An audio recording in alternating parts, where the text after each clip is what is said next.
Bienvenidos una semana más a este estudio de Romanos. Comenzaremos con la lectura del capítulo 4 y esperando que Dios les bendiga ricamente.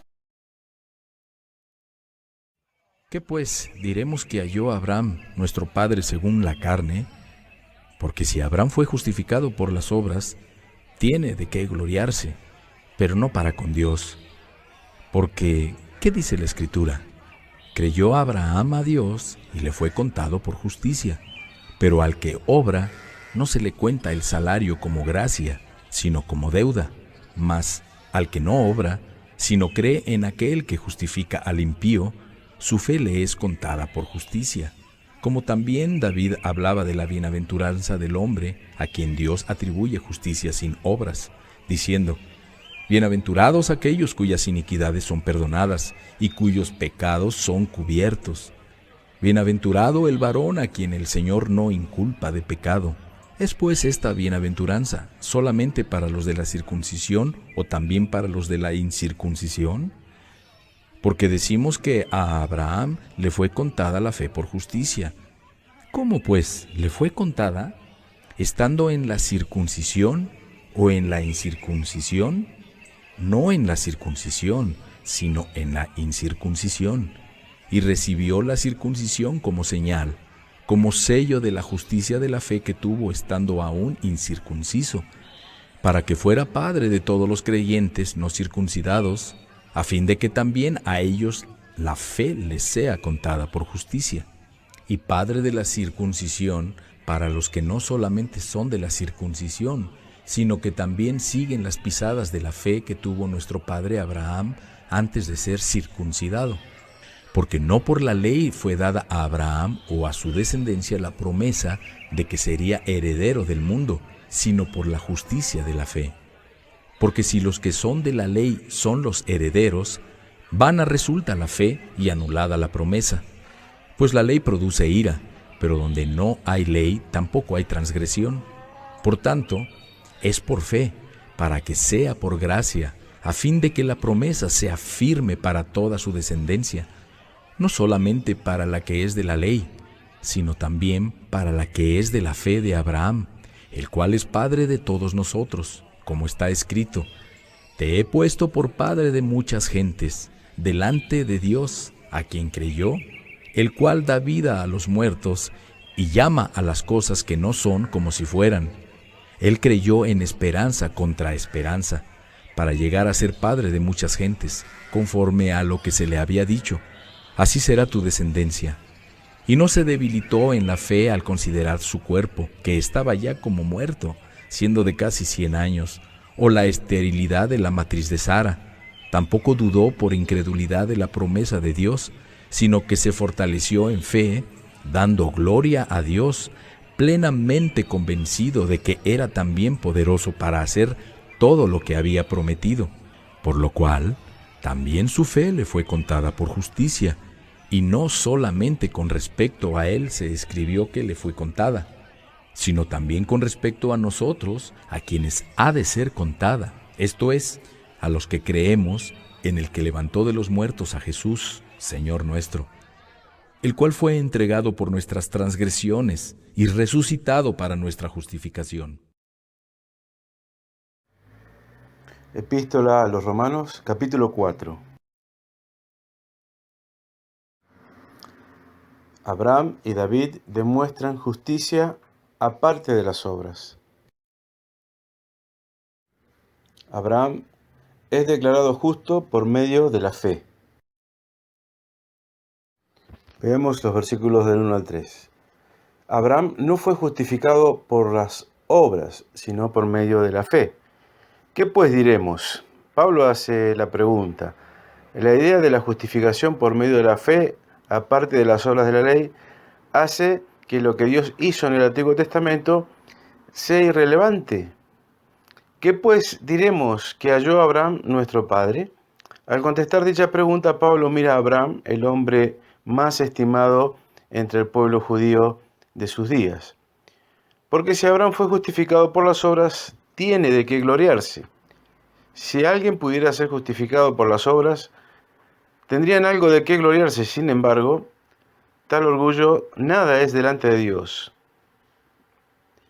Porque, ¿qué dice la Escritura?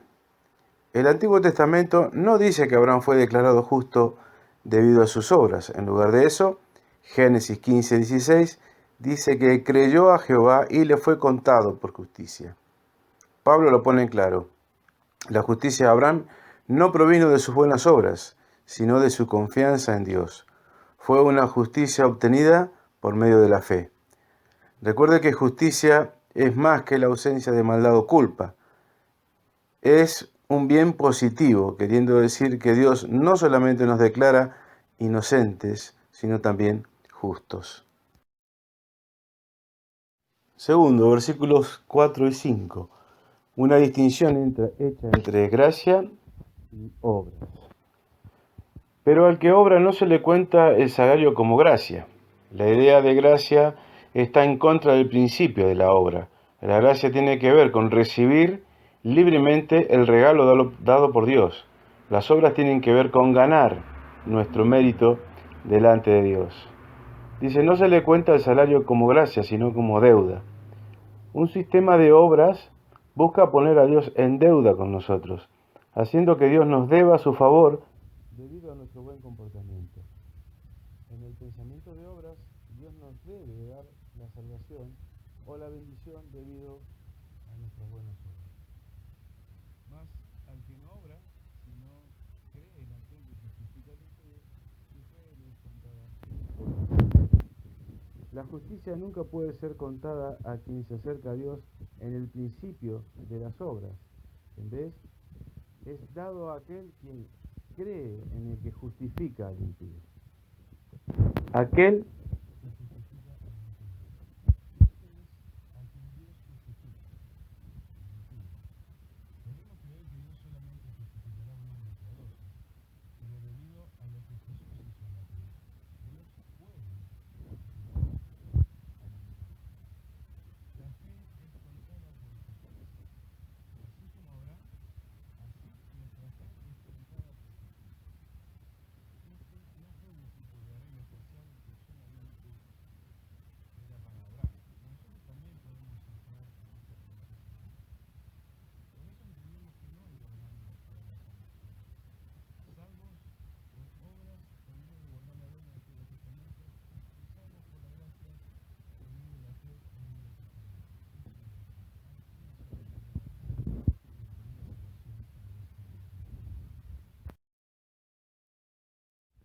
tercero, versículo 6. David y la bendición de la justificación por medio de la fe. Como también David habla, el rey David del Antiguo Testamento sabía lo que era ser él conocía la seriedad del pecado y lo bueno que es ser verdaderamente perdonado. Él conocía la bienaventuranza que atribuye justicia sin obras. Si David hubiese sido juzgado solamente por sus obras, el Dios justo debería haberlo condenado. Sin embargo, él conocía por experiencia que son bienaventurados aquellos cuyas iniquidades son perdonadas. A quien Dios atribuye justicia sin obras. Bienaventurado el varón a quien el Señor no inculpa de pecado. David está de acuerdo con Abraham en cuanto a la idea de una justicia imputada. Es una bondad que es dada, no ganada. Bienaventurado el varón. En el Salmo citado, Salmo 32, verso 1 y 2, David habla de la bienaventuranza, no de aquel que es justificado a través de las obras, sino de aquel que es limpiado a través de la imputación. Esto está centrado en lo que Dios coloca sobre nosotros, la justicia de Jesús, no en lo que nosotros hacemos por Dios. 4, del 9 al 12. Abraham fue contado justo antes de que fuera circuncidado, por lo tanto, él no fue contado justo debido a que fue circuncidado. ¿Es pues esta bienaventuranza para los de la circuncisión o también para los de la incircuncisión? Pablo pregunta, si somos contados como justos por Dios debido a la fe, no debido a la circuncisión o ningún rito ritual, entonces la bienaventuranza mencionada puede ser dada a los gentiles de la incircuncisión a través de la fe. ¿Cómo pues le fue contada? ¿Estando en la circuncisión o en la incircuncisión? Abraham fue contado como justo en Génesis 15:6. Él no recibió el pacto de la circuncisión hasta Génesis 17, que fue al menos 14 años después. Por lo tanto, su justicia no estaba basada en la circuncisión, sino en la fe. La fe que estuvo estando aún incircunciso. De hecho, Abraham, el padre de todos los creyentes, fue declarado justo mientras él estaba aún sin circuncidar. Entonces, ¿cómo podría alguien decir que los gentiles debían ser circuncidados antes de que Dios los declarara justos? Para que fuese padre de todos los creyentes no circuncidados, que también siguen las pisadas de la fe que tuvo nuestro padre Abraham antes de ser circuncidado. Los judíos de los días de Pablo querían usar la circuncisión para declarar que ellos eran los verdaderos descendientes de Abraham. Pablo insiste que para tener a Abraham como padre, tú debes seguir las pisadas de la fe que tuvo Abraham. 5, del 13 al 15. La promesa de Dios a Abraham estaba basada en el principio de la fe, no en la ley o las obras. Porque no por ley o por la ley fue dada a Abraham o a su descendencia la promesa de que sería heredero del mundo, ya que todos los tratos de Dios con Abraham, Isaac y Jacob sucedieron antes de que se diera la ley de Moisés. No podemos decir que estaban basados en la ley. En lugar de eso, están basados en la declaración de Dios de la justicia de Abraham por medio de la fe. La promesa por la justicia de la fe. La ley no nos puede traer las bendiciones de las promesas de Dios. Esto no es porque la ley sea mala, pero porque nosotros somos incapaces de guardarla. Pues la ley produce ira. Nuestra incapacidad de guardar la ley significa que se convierte en un vehículo de la ira de Dios hacia nosotros, especialmente si la tenemos como el principio por el cual nos justificamos y nos relacionamos con Dios. Donde no hay ley, tampoco hay transgresión. ¿Cómo puede decir esto Pablo? Debido a que transgresión es la palabra correcta para sobrepasar una línea y esto para quebrantar un mandamiento claramente definido. Donde no hay línea, no hay transgresión real. Hay pecado que no es cruzar la línea de la ley de Moisés. La raíz del pecado no es quebrantar la ley, sino el quebrantar la confianza con Dios. Cuando centramos nuestra relación con Dios en el cumplimiento de la ley, en lugar de un amor de confianza, entonces estamos yendo en contra de todo su plan. B. Siguiendo el ejemplo de Abraham. 1. Verso 16. Justificación de acuerdo con la gracia por medio de la fe. Es por fe para que sea por gracia. La fe está relacionada con la gracia, en la misma manera que las obras están relacionadas con la ley.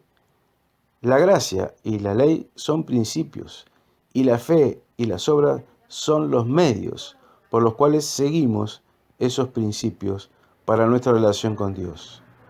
Hablando técnicamente, no somos salvos por la fe, somos salvos por la gracia de Dios, y la gracia es apropiada, nos apropiamos de ella por la fe. Es por fe. La salvación es por fe y nada más. Solo podemos recibir la salvación por el principio de la gracia por medio de la fe. La gracia no puede obtenerse a través de las obras, ya sean obras pasadas, presentes, futuras o prometidas. Esto se debe a que, por definición, la gracia es dada sin considerar nada de aquel que la recibe, a fin de que la promesa sea firme para toda su descendencia. La promesa solamente puede ser firme si es de acuerdo a la gracia. Si la ley es la base de nuestra salvación, entonces nuestra salvación depende de nuestro cumplimiento de la ley. Y nadie puede guardar la ley lo suficientemente bien para ser salvos por ella. Una promesa de salvación con respecto a la ley nunca puede ser firme. sino también para la que es de la fe de Abraham, el cual es Padre de todos nosotros. Si nuestra relación con Dios es por gracia, no por circuncisión o por el cumplimiento de la ley, entonces esta relación es para aquellos que son de la fe de Abraham. Aún así, no son de su linaje. Un gentil podría decir, yo no soy judío, no soy de la ley, pero soy de la fe de Abraham. Y él sería tan salvo como lo sería un creyente en Jesús, judío, el cual es Padre de todos nosotros. El cumplimiento de la promesa en Génesis 17, del 4 al 5, no solo se encuentra en los descendientes de Abraham a través de Isaac, pero especialmente en su rol de ser Padre de todos los que creen. Y esos creyentes provienen de toda nación bajo el cielo. 2, 17 y 18. El poder vivificante del Dios en el que creía Abraham. Para llegar a ser padre de muchas gentes, aun cuando tomó un trabajo sobrenatural para hacer a Abraham el padre físico de mucha gente, también tomó un trabajo sobrenatural para hacerlo padre espiritual de mucha gente, el cual da vida a los muertos y llama a las cosas que no son como si fuesen. Estas obras de Dios demuestran su habilidad de dar vida a los muertos y de llamar cosas que no son, como nuestra justicia, como si fuesen, al contarnos como justos. Él creyó en esperanza contra esperanza. Este poder vivificador se cumplió en Abraham mientras él creía. El poder era evidente, natural y espiritualmente. La fe de Abraham no significó que él no hiciera nada y solo esperaba que Dios creara un hijo en el vientre de Sara. Abraham y Sara tuvieron relaciones maritales y confiaron en Dios por un resultado milagroso. Esto nos muestra que la fe no significa no hacer nada, sino hacer todo con confianza y dependencia de Dios.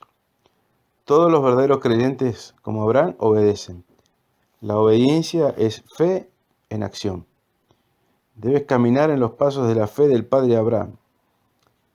Su fe no quedó quieta, tomó pasos. También debemos tomar pasos en obediencia a Dios porque le creemos. Esa fe sin obras es una fe muerta y no justifica a nadie. El carácter de la fe de Abraham. No se debilitó en la fe. La fe de Abraham fue fuerte, pero también le fortaleció. La idea parece ser que Abraham se fortaleció en su fe. Pablo también podría decir que Abraham se fortaleció por su fe. Ciertamente ambos eran ciertos. ¿Cuánto necesitamos ser fortalecidos en la fe? Querido hermano, poca fe te salvará si es una fe verdadera. Pero hay muchas razones por las cuales deberíamos buscar crecer y ser fortalecidos en la fe. No se debilitó en la fe al considerar su cuerpo que estaba ya como muerto. Abraham en fe no miró las circunstancias, su cuerpo o la esterilidad de la matriz de Sara, pero él miró la promesa de Dios. Tampoco dudó por incredulidad de la promesa de Dios. Su fe no dudó y dio gloria a Dios. Aunque era un gran reto, Abraham permaneció firme en la fe, plenamente convencido de que era también poderoso para hacer todo lo que había prometido. La fe de Abraham vino debido a que él estaba plenamente convencido de la capacidad de Dios para llevar a cabo todo lo que él había prometido. ¿Es tu Dios muy pequeño? El Dios de Abraham era capaz de llevar a cabo lo que él había prometido y Abraham estaba plenamente convencido de eso. Algunos vienen a Jesús, pero no están plenamente convencidos de que Él es poderoso para hacer todo lo que nos ha prometido. Poderoso para hacer.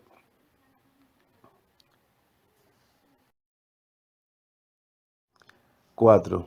La justificación de Abraham y la nuestra. Y no solamente con respecto a él se escribió. No fue solo para el beneficio de Abraham que Dios le declaró justo por medio de la fe. Él es un ejemplo que nos invita a seguir. La confianza de Pablo es gloriosa. Ha de ser contada a los que creemos. Esto no fue solo para Abraham, sino también para nosotros. A los que creemos en el que levantó de los muertos a Jesús. Cuando hablamos de fe y fe salvadora en Jesús, es importante enfatizar que queremos decir creer que su obra en la cruz, el cual fue entregado por nuestras transgresiones, y triunfo sobre el pecado y la muerte, resucitando para nuestra justificación, es lo que nos salva. Existen muchas falsas creencias que nunca pueden salvar, y solo la fe en lo que Jesús cumplió en la cruz, por medio de la tumba vacía, puede salvarnos. Fe en los eventos históricos de la vida de Jesús nos salvará. Fe en la belleza de la vida de Jesús nos salvará. Fe en la exactitud de la bondad de las enseñanzas de Jesús nos salvará. Fe en la deidad de Jesús y su señorío nos salvará. Solo la fe en lo que Jesús hizo por nosotros en la cruz salvará. Resucitado para nuestra justificación. La resurrección tiene un lugar esencial en nuestra redención porque demuestra la perfecta satisfacción de Dios Padre con la obra del Hijo en la cruz. Comprueba que lo que hizo Jesús en la cruz fue, de hecho, un sacrificio perfecto, hecho por aquel que permaneció perfecto, a pesar de llevar el pecado del mundo. En este capítulo, Pablo ha demostrado claramente que el Antiguo Testamento de ninguna manera contradice el Evangelio de salvación por gracia a través de la fe. En cambio, el Evangelio es el cumplimiento del Antiguo Testamento, y Abraham, justificado por fe, es nuestro ejemplo. Algunas aplicaciones. El Evangelio es verdaderamente buenas nuevas, la justificación del impío. No importa cuán pecadores éramos, por la fe exclusivamente centrada en Jesucristo, cualquiera que sea nuestra situación, al llegar al conocimiento de Dios, podemos obtener perfecto perdón de Dios. Esta es una verdad gloriosa que debe ser proclamada a viva voz, ya que mucha gente piensa que para empezar a ir a una iglesia primero debe cambiar su estilo de vida, claro está, con sus propias fuerzas, pero esto no es posible, ya que justamente tal como somos debemos presentarnos delante del Señor, el cual será amplio en perdonarnos. Nos gozamos aún en que la salvación se aplica también a nosotros. Los judíos se jactaban cuando pretendían afirmar que las bienaventuranzas de perdón solo se aplicaban a ellos, como pueblo del pacto. Pero se olvidaron de que Abraham fue justificado siendo aún un pagano, sin la marca de la circuncisión en la carne. Con esto Pablo declara que las bienaventuranzas de salvación se aplica a todos aquellos que por la fe depositan su confianza en Dios, sean estos judíos o gentiles. Saber esto debe ser motivo de gran gozo para los creyentes. Pero ¿cuántos de nosotros hemos perdido el gozo de saber que somos salvos e hijos de Dios? Al igual que la circuncisión, el bautismo es una señal externa del pacto con Dios, pero no la garantía de salvación. Para los judíos, la señal del pacto, la circuncisión, había adquirido importancia salvífica. Nadie se salvaría si antes no se circuncidaba, decían ellos. Este gran error, ya que la salvación no viene producto de una señal externa, sino de la justificación de Dios. También el cristianismo, el bautismo, es una señal del pacto con Dios, pero sería un error tratar de darle virtudes salvíficas. Los que sea que se bautizan a su debido tiempo tienen que conocer la verdad espiritual que hay detrás del bautismo. Nuestra buena conducta no nos lleva a la salvación, sino que produce la ira de Dios, pues nadie puede cumplir la ley de Dios. Los judíos pensaban que por medio de la obediencia estricta a la ley, les era posible alcanzar la promesa de Dios de la vida eterna. Pero con ellos se alejaban cada vez más de esta verdad, ya que la ley nos revela nuestra condición pecaminosa y nuestra incapacidad para cumplirla. Nadie puede agradar a Dios a través de la obediencia a la ley o cumpliendo las normas éticas y morales. La vida eterna solo se alcanza por medio de la fe en Jesús. También por la misma fe en Dios transformará nuestras vidas para que seamos hacedores de su palabra. La fe no es mirar las circunstancias, sino contar las posibilidades de Dios. La fe de Abraham está fundada en el conocimiento que él tenía del poder de Dios y de su fidelidad en lo que él le había prometido. Para Abraham era ilógico que Dios no cumpliera sus promesas o que no tuviera el poder para hacerlo. Es por esta razón que a pesar de las circunstancias adversas, él siguió confiando en Dios contra todo lo humanamente irrealizable. Esta verdad también la podemos aplicar a la confianza de Dios relativa a nuestra vida diaria, sabiendo que Él puede proveer de una manera extraordinaria. Sin embargo, la podemos aplicar sobre todo a la salvación. Pese a nuestra culpabilidad, la salvación es una certeza. A través de su muerte, Jesús adquirió nuestro perdón, pero solo por medio de la resurrección lo aplicó a nuestras vidas. El modo en que Dios salva a los hombres no ha cambiado. En Él siempre ha existido como base la fe en Dios. Así sucedió con Abraham y con nosotros. Aunque nosotros somos más privilegiados, pues conocemos a Jesús y su obra de salvación.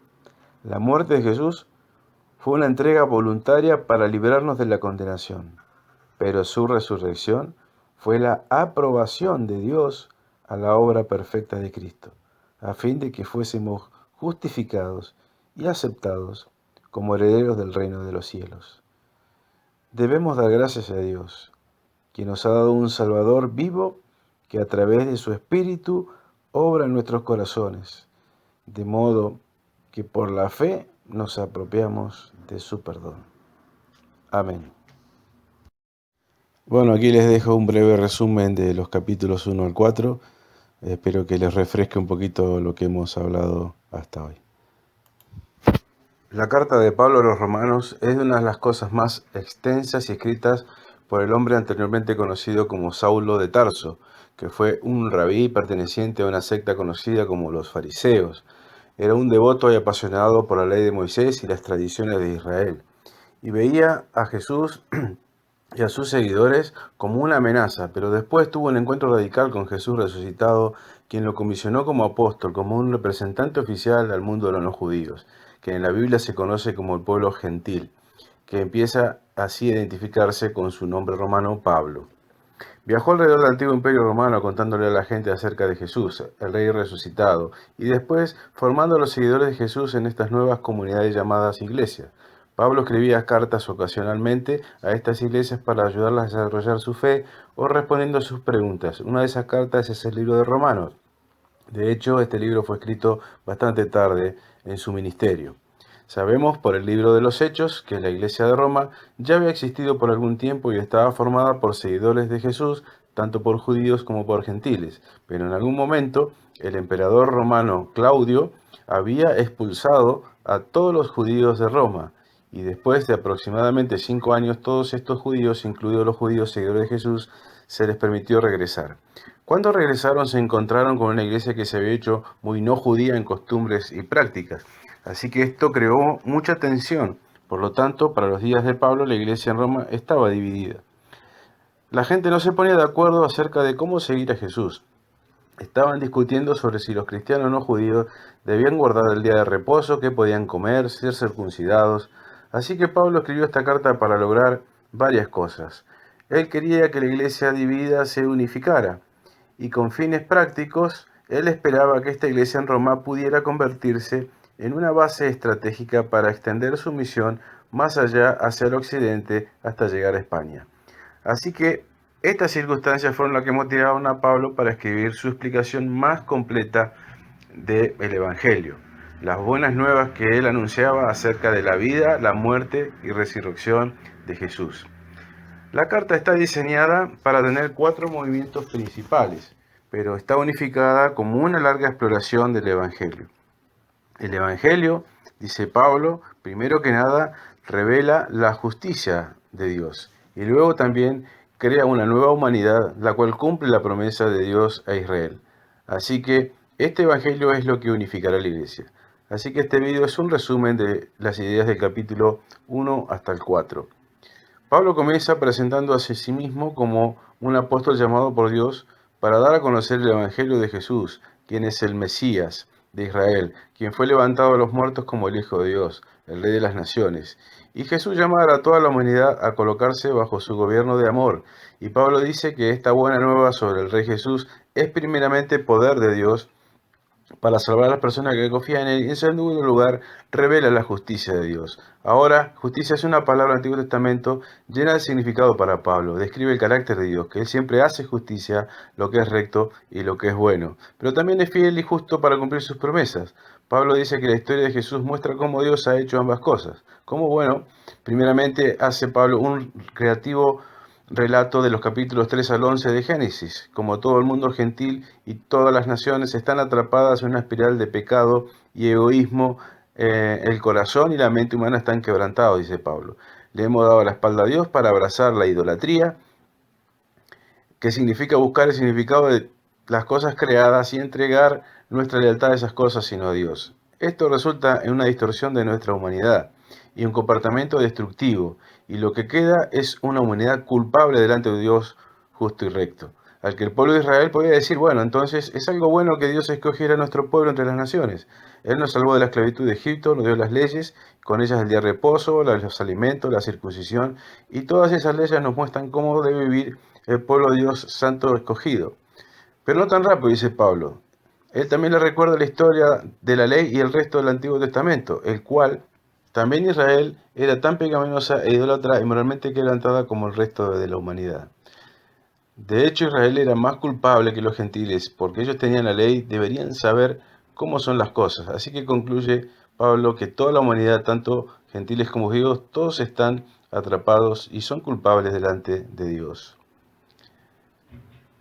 Pero esta no es la última palabra de Dios. Las buenas nuevas de Jesús son la respuesta de Dios. En lugar de mantener a la humanidad en su culpabilidad, Jesús vino como el Mesías de Israel para morir en favor de todas las personas. Como sacrificio por los pecados, como nuestro representante, Jesús tomó sobre sí mismo las justas consecuencias del dolor del pecado y de la muerte que hemos causado en el mundo, y venció a través de su resurrección de entre los muertos. En esta nueva vida de resurrección es la que Jesús pone a disposición de todos. Jesús se hizo lo que nosotros somos para que nosotros podamos ser lo que Él es. Y todo esto, dice Pablo, es la manera como Dios justifica a aquellos que confían o tienen fe en Jesucristo. Justificación es otra palabra del Antiguo Testamento llena de significado para Pablo. Se relaciona con la justicia de Dios. Literalmente significa declarar como justo. Debido a lo que Jesús hizo a nuestro favor, se nos da un nuevo estado delante de Dios. En lugar de declararnos culpables, Dios nos declara como personas que tenemos una correcta relación con Él y somos perdonados. La justificación nos integra en una nueva familia. A la persona que confía en Jesús se le da un lugar dentro del pueblo del pacto de Dios. La justificación resulta también en un nuevo futuro. Comienza con un viaje de transformación de la vida por la gracia de Dios. Así que todas estas cosas acerca de la justificación son un regalo de Dios para aquellos que están en Cristo a través de la fe. Y esto lleva a Pablo en el capítulo 4 a explorar las enormes implicaciones que todo esto tiene respecto de quienes pueden ser parte de la familia de Dios. Él regresa a la historia de Abraham en Génesis 15, antes que cualquiera de las leyes fueran dadas a Israel. Abraham fue justificado o declarado justo delante de Dios. ¿Cómo? Bueno, Dios prometió que Abraham se convertiría en el padre de una gran familia, que recibiría la bendición de Dios. Pero él y su esposa Sara eran muy viejos y nunca habían podido tener hijos. Pero aún así, Abraham tuvo una fe radical y confió en la promesa de Dios, así que Dios lo declaró como justo. Pablo ahora declara que Abraham se ha convertido en el padre de la nueva familia del pacto de Dios y que esta familia está esparciéndose por todo el mundo. Está formada por judíos y gentiles, que tienen esa misma clase de fe y confianza en aquel que cumplió la promesa de Dios a Abraham en Jesús, el Mesías. Así que vamos a hacer una pausa y un resumen de las ideas principales de los capítulos 1 a 4 que Pablo aquí escribe, porque son importantes para entender el resto de la carta.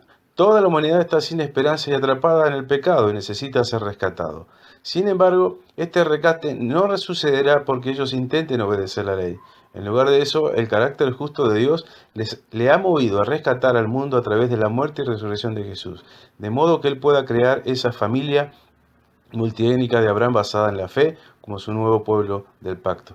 Así que Pablo va a mostrar con esta nueva familia es parte de algo mucho más grande, que nos llama a una manera completamente distinta de vivir. Pero todo esto está basado en las ideas centrales exploradas en los capítulos del 1 al 4 de esta carta a Romanos.